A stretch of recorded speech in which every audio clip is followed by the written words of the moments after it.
Diddy is going broke. Yes, he is. Diddy's going broke. And thinking this Diddy situation, it brings to mind the law of gravity. Do you know what the law of gravity is?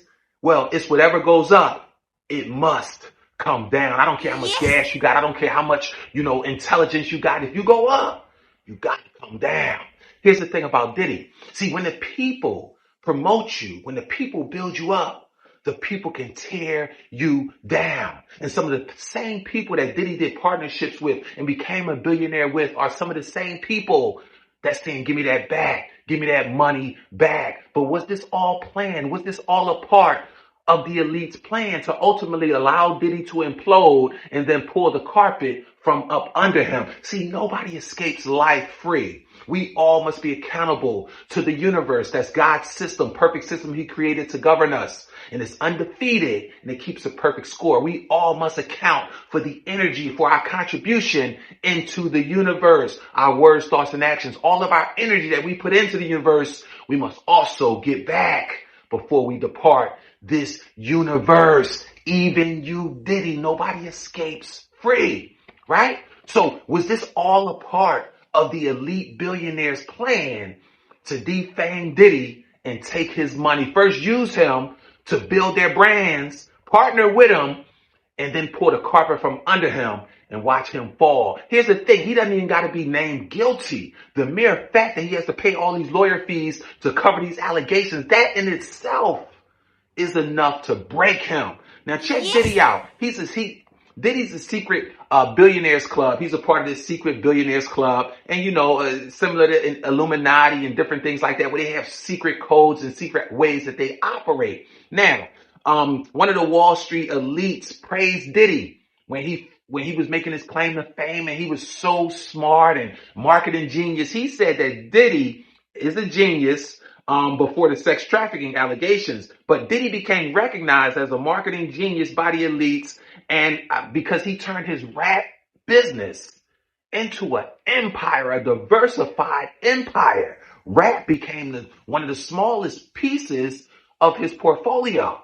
So, in 2006, Diddy was on full display when he rang the New York Stock Exchange bell, right? The opening bell. Now, Diddy was officially declared a billionaire in 2022. But before then, early on, as CEO of the New York Stock Exchange, he labeled Diddy an inspiration on par with the founding fathers. That's how they were praising Diddy. That's how people were building Diddy up. But here's the question.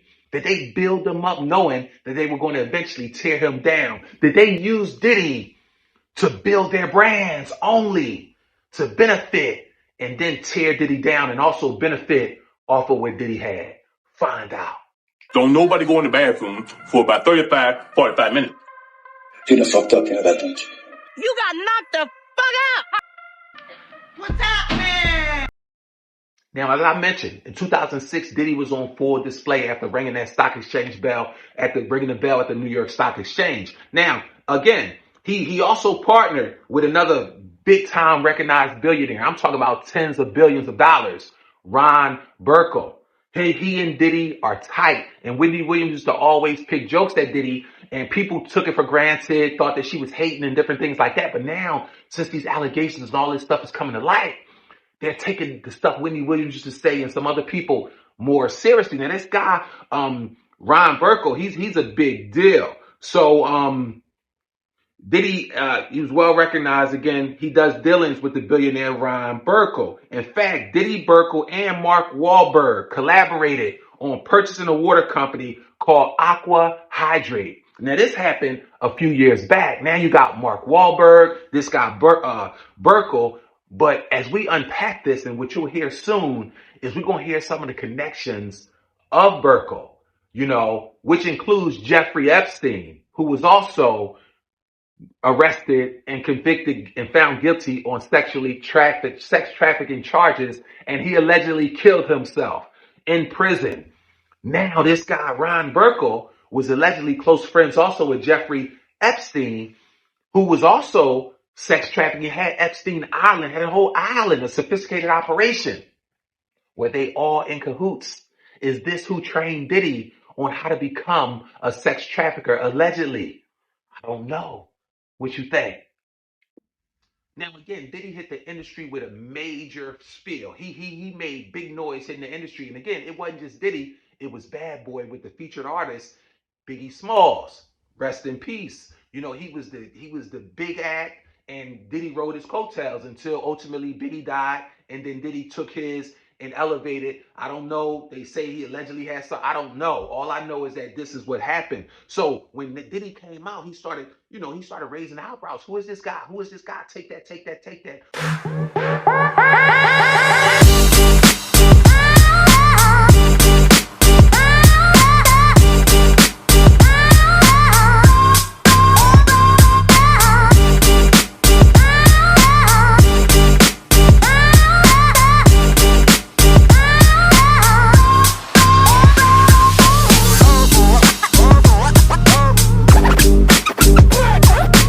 Who is this producer? Remix genius, all right? So as I mentioned, Diddy partnered multiple times with billionaire Ron Burkle.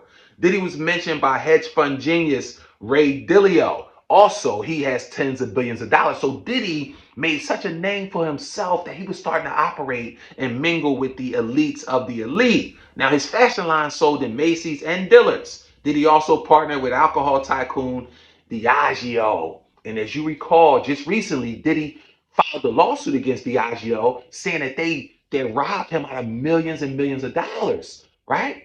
Which could be true from what I read, but these people, these elites, these billionaire elites, they already know how the game is played. So when they bring someone in new to the game, to the billionaire boys club, as they did Diddy, you got to learn how to play the game the right way. And obviously, because of the predicament that Diddy's in, he didn't play the game the right way. He got caught up in the game.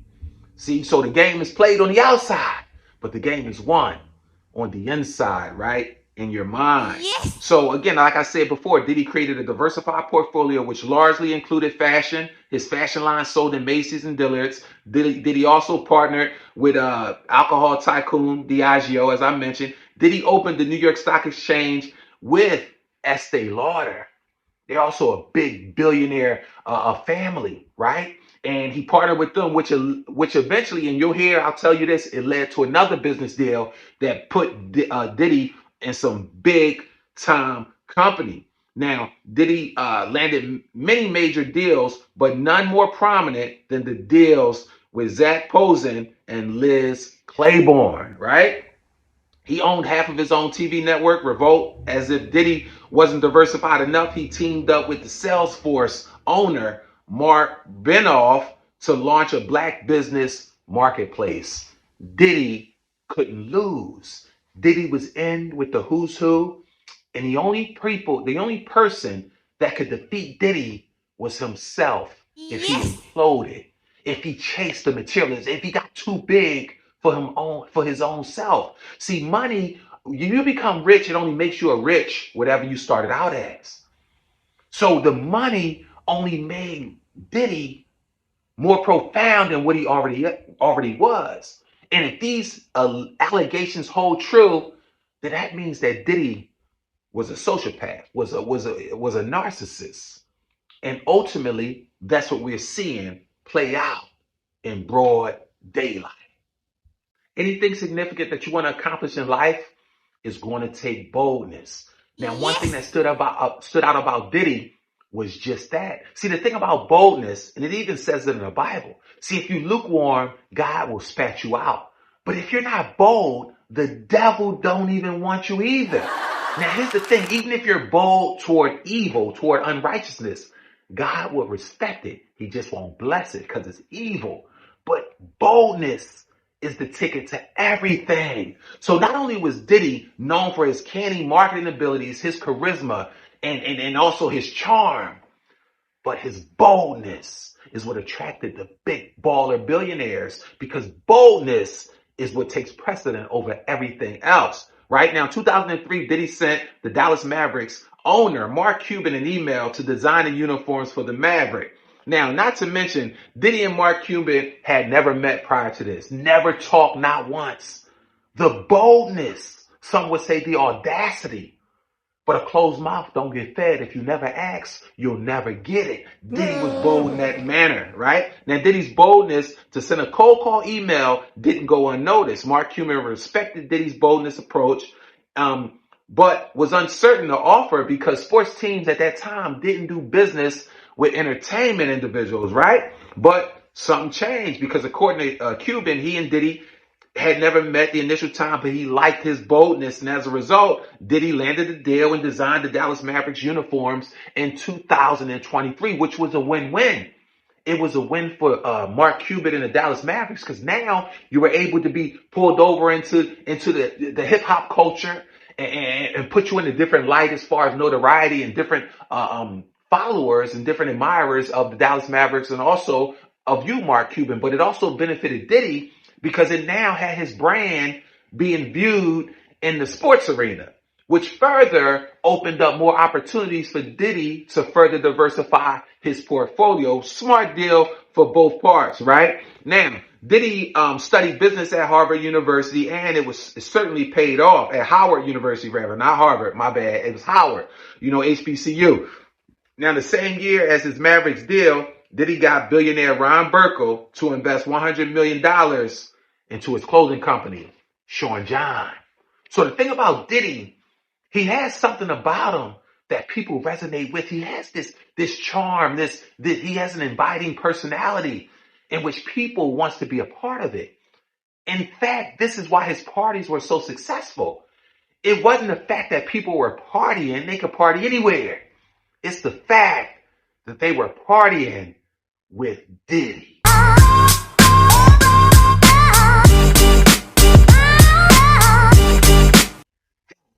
What made it much more impactful. Now, Diddy's relationship with Estee Lauder, his partnership with Estee Lauder increased his social status, ultimately diversifying his image, not just as a rap artist. This is when Diddy became pretty international, right? He was rolling, he was on top. But the problem is that the people promoted you. See, if the people promote you, the people can demote you. The company seemed excited to partner with Diddy. In fact, William Lauder said Diddy was a man who has built a phenomenal reputation as a taste master in music, in fashion, and in business. So when you got the already elite billionaires admiring you, you're in a driver's seat, right? But how did you crash, Diddy? You were in a driver's seat. How did you crash? Took your eyes off the prize. See, Diddy also became infamous for throwing the best parties from his packed out celebrity white parties in the Hamptons. See, when you put a marketing genius in the fold and you give them some success, it's never going to stop because they know how to market. They know how to bring people together. They know what you want, right? And that's what his parties became. That's why he made everybody drop their guards and act inappropriately, act out of their character, but they didn't know that this narcissist was videotaping and filming everything, right? So Diddy also became infamous for throwing the parties, like I said, at the Barclays. You already know Diddy celebrated his new deals with Lauder and Macy's big ring in the New York Stock Exchange opening bell in 2023. So when he rung the bell at the New York Stock Exchange, that was his celebration. That was the way of celebrating to the world. I've arrived. Look at me. Look at what I got. I've arrived, right? Pride always comes before the fall. Never forget that, right? Another move that displayed Diddy's business intelligence is being one of the first celebrities to license his name and brands, which enable companies to draw on that to reach more customers. So Diddy said, listen, I've established such a name for myself that I'm going to let some of y'all eat off of my name, run that money, right? I'm the person that you want to be associated with so that you can succeed because I'm that boy. Not anymore, Diddy. They're disassociating themselves with you because they pulled the carpet from under you because they used you to build themselves up, never intended for you to live happily ever after. They never intended for you to walk off in prominence. Now they pulled the carpet from under you, made you fall, and now you reaching out for somebody to grab your hand and help you come up, thought that all of them was your friends, and you hear crickets. Out of sight, out of mind, because at the beginning, they already knew they was going to pull the carpet from up under you, right? So in 2007, Diageo sought out Diddy to become a brand spokesman for Ciroc vodka. Sounds familiar, right? Ciroc. We already know Diddy was synonymous with Ciroc. In fact, this is why he came out with that lawsuit recently saying they cheated him out of millions of dollars. But you haven't heard a bit of it, right? Wait till we jump into that a little more. Now, Diddy countered their offer and instead proposed. See, Diageo sought Diddy out. And then Diddy didn't approach them. Diageo sought Diddy out to become their brand spokesman. Diddy said, no, I want more than that. I don't just want to be the spokesman. I want to be the brand manager and chair marketing officer for 50% profit share in the company. Diddy was smart and they accepted it, right? Because they knew that Diddy had established himself as a marketing genius. He has established himself as someone that you wanted to be associated with. And that's crazy because now when you look at the headlines, when you look at in today's society, it's the opposite. Diddy's someone that you want to disassociate yourself with, someone that you don't want to do business with. Look how quick it can change. That's why you got to get your mind right, but more importantly, get your heart right with God, because that's all that matters when it's all said and done. Now, Diageo accepted Diddy's proposal that would pay Diddy nearly $1 billion over the next 15 years. Now, this was in 2007, right? So in 2007, we had what, 24? That's 17 years. So Diddy, off of this deal, was supposed to make estimatedly about $1 billion by now off of Diageo. And that's probably why he came out with that lawsuit and they settled, out of court. God. And it wasn't, the amount wasn't disclosed, but they probably did that on purpose. They probably poker faced Diddy and said, what you gonna do? And then made Diddy spend his money because they already know he got these, and he had to pay lawyers to sue them. And they settled out of court for money that they already owed him. This is how they play the game in a dirty way, right? Now, here's the thing. After the Diageo deal, many elites began singing Diddy's praises. Diddy was said to be, now this is about billionaire elites. He was a master entrepreneur. He was a super intelligent, hardworking guy and a genius at brands. He turned Ciroc into $1 billion business. This was what the elites were saying about Diddy. Not he's a sex trafficker, not that he's a narcissist. No, they were singing his praises, right? Now, Diddy, again, their relationship ended in 2023 with Diageo and they settled out of court. The amount isn't disclosed, right? But I believe that they already knew that this was a part of the deal. This is how they do a lot of people, mainly black people, and unfortunately, we got to eventually learn how to do different. Maybe sometime we have to forego as a black man, maybe sometime doing business, maybe we have to forego the bigger money that's pulling you up by the elites and maybe collaborate with some of our own so we can do it right? We ain't got to be fast and big, but right? So the same thing won't happen to us that's happening to Diddy. Now, again, in 2015, Diddy teamed up with Ron Burkle again, as I mentioned earlier, but also with Mark Wahlberg, this time the actor, and they bought Aquahydrate, a water company. So Diddy had his hands in everything. But what's the one ingredient that makes people want to partner with you? It's trust. Diddy had people's trust. People trusted Diddy, but let's go even deeper. So did those alleged victims. They trusted Diddy. Diddy has that charisma. He's a marketing. He knows how to assess what you would like and what you don't like. He was even using that on the victims, right? Yes. That's how they were falling. I know many would say and try to blame the victims. How could they fall for that? Locking the door, this and that. Because it's Diddy. He used his abilities for bad, right? But nobody escapes free. Everybody got to account for all of their energy, words, thoughts, and actions that they put into the universe. Every knee shall bow, every mouth shall confess. Even you, Diddy. Everybody got to be accountable for their energy that they put into the universe.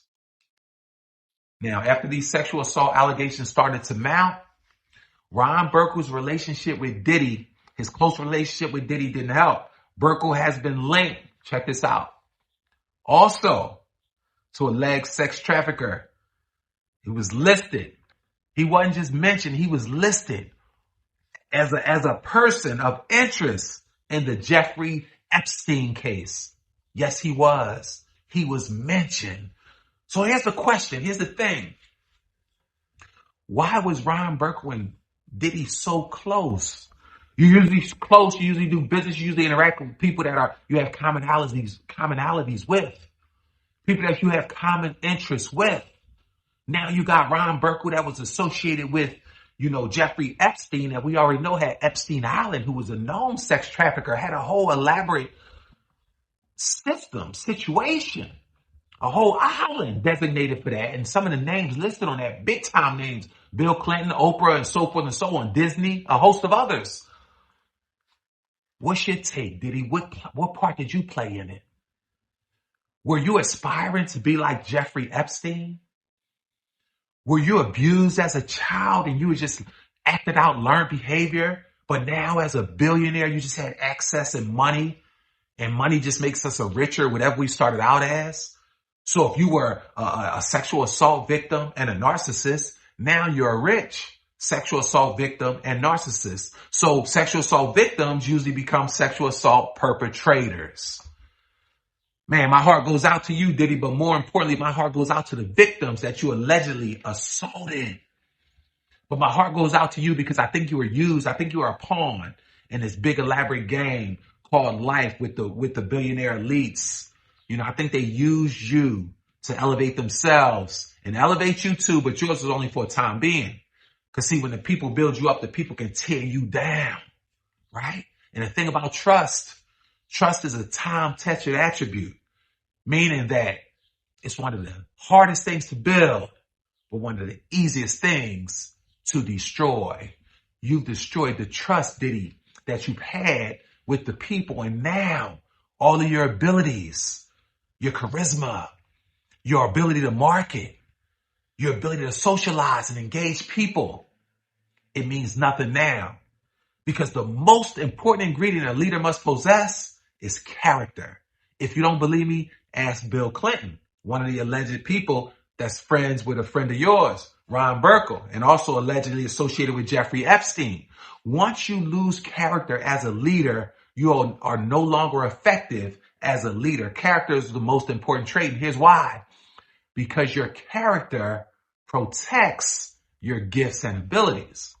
Your character makes your gifts and abilities acceptable to the people. But once your character is flawed, no longer will your gifts and abilities be accepted from the people. Ask Bill Clinton. Bill Clinton was one of the most admired men, President Bill Clinton, until the Monica Lewinsky scandal. And then everything went away for Bill Clinton. In fact, he's still hiding somewhere. He hasn't been in the public eye in many years. I mean, not significantly here and there, but not much. Once your character is ruined, your gifts and talents are no longer credible. This is where you are, Diddy. Your character has been diminished, allegedly. So now no one wants your marketing genius. No one wants your brand, awareness. No one wants to partner with you. Man, this thing is crazy. Listen, I thank you all for watching. Be great, but more importantly, be blessed.